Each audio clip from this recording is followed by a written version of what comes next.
good to get a few days away. I think the guys as well. Some of the guys just hung out here. Some of the guys went, to different places for a day or two, and it was just good to get away and recharge the batteries.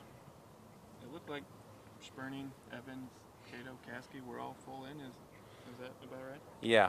We, Sperning's full in. Caskey was full in. Evans still has a little bit of swelling, but we sort of said, okay, see what you feel comfortable doing. You felt comfortable doing the whole practice. Cato already trained the last day before we left, so all those guys are okay.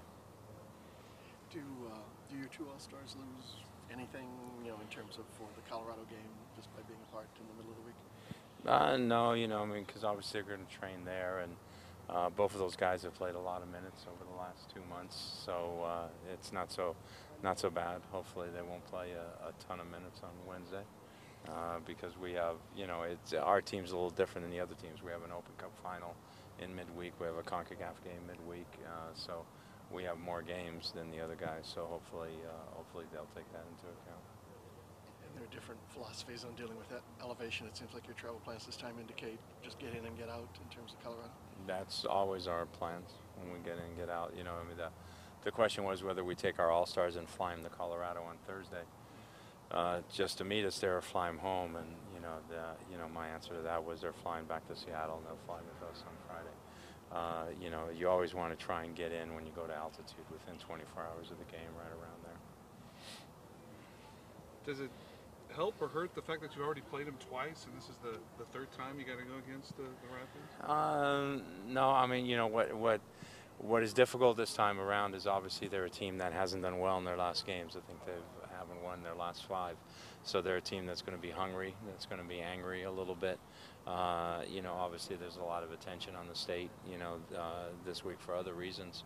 But all that's going to serve into, a team that's going to, want to give some happiness to the people of Colorado. So they're going to come out very, very motivated.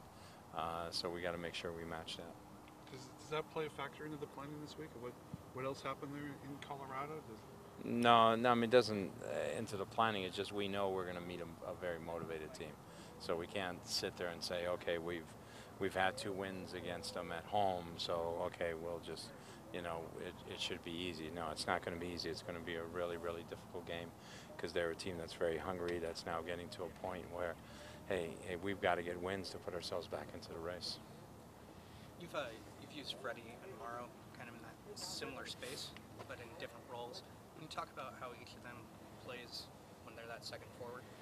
Each of them plays a little bit different. I mean, Freddie plays it more as a forward, and Morrow probably plays it more as a midfielder who's also pushing up at times. So, again, Morrow's more comfortable, maybe being a little deeper coming at it. Freddie's a little more comfortable starting higher and coming deep to get the ball. So it's just, it ends up being roughly the same, but it's just a different interpretation. You had some high praise for Andy Rose last week, maybe saying he deserves Rookie of the Year consideration. At one point, did he supplant Brad Evans as kind of a starting midfielder for you? I think he's played a number of games for us, and he's played significant moments as well for us. And I think Brad was going through a stretch there where he was contributing minutes, but he's also going through a stretch where there was some soreness in his knee, so his mobility wasn't as effective or as great. And Andy at that point offered us a little more mobility in the middle of midfield, so we went with Andy in a couple of games there. But Brad's got the versatility, allowed us to play him at right back in one game, allowed us to play him at outside midfield, which are positions that Andy can't necessarily play. So it's been a good combination, because it's given us that freedom to move Brad around a little bit. You said Flacco scored a couple goals after you. He's doing more of what you wanted him to do, I guess. Did you have a chat with him and maybe express some certain things you want to do? I think he's doing a better job, not just the goals, he's doing a better job of keeping possession of the ball, which is important. He's also doing a better job of making sure he gets goal side defensively, that he reacts in there a little bit sooner and quicker, and I think that's helped our defending as well. Me preguntaron si podría hacer un anuncio y pensé que era porque yo juego para los Seattle Sounders. No puedo porque mi inglés no es muy bueno. That's true. Entonces me dijeron que el anuncio era de padres, niños y familias. Eso es muy importante para mí y le dije que yo hago lo que puedo hacer. No importa cuál idioma tú hablas, hay un idioma universal que nuestros niños comprenden y necesitan. Y es el amor y el cariño de los padres. Be a good parent and stay involved in your child's life.